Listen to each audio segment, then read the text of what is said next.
Hi there, my name is Tara Sleverson. Throughout this video, I will be discussing the topic of surveillance throughout today's society, whilst mainly addressing the invasion of privacy that it causes.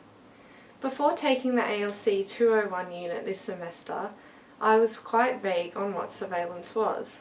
I understood that it was the concept of seeing a red flashing light on a camera as I walk through a shopping centre or down my local street.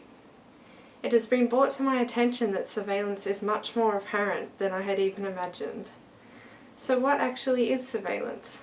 Surveillance is conducting close and ongoing observations of an individual or a group of people. It is the process of capturing someone's movements, actions, and even their location. It appears that more and more day-to-day objects are being transformed into ways of tracking our whereabouts. A very popular example of objectual surveillance is currently sitting in your wallet, your Myki ticket. Prior to 2012, we still had the option to purchase a general metropolitan public transport ticket at our local 7-Eleven or train station. Now everyone has a Myki card, so when touched on or off, the system has the ability to access the time and location of where you are. This is also prevalent with credit, debit, or voucher cards when purchasing at a store.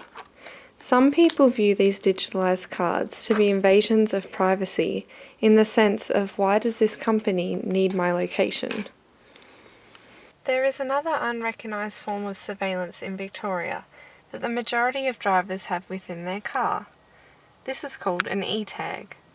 This is an electronic toll collection system used on all tollways throughout Australia to ensure that their payment for travelling on tollways has been paid. But in the same light, it also tracks exactly where you are when you were tagged. The same goes for app downloads on mobile phones.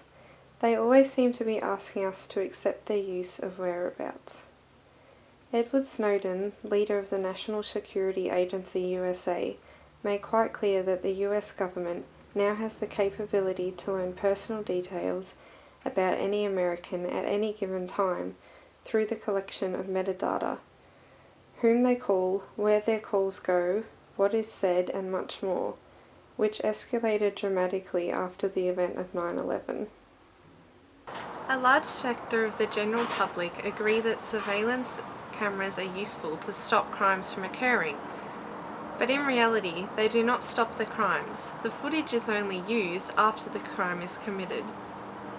Yes, it does help catch the perpetrator of the crime, but it certainly does not deter the crimes from being committed. In other instances, I believe surveillance in the form of recording cameras is extremely beneficial when it comes to shoplifting and breaking and entering, or having a set of eyes somewhere where a policeman or security guard cannot be 24/7. As stated by the New South Wales Privacy Committee, the interests of law enforcement bodies have tended to receive greater priority than the privacy interests of individuals, leading to a need to restore the balance and renew the commitment to protecting individual freedoms and rights. They then went on to say that the development of technology has greatly favoured those engaging in surveillance, to the detriment of those that are the victims. This shows us that without the level of surveillance cameras in our streets, parks, traffic lights, bridges or railway stations, thousands of crimes or illegal acts would go unseen, and the victim would struggle to receive any closure or returning feeling of safety to their neighbourhood, as there may not be any other witness to the crime. To conclude, I think the tracking ability through our mobile phones, GPS systems, satellite TVs, Mykis and credentials is becoming much too far-fetched. There is no real reason or requirement to have our location tracked through day-to-day objects.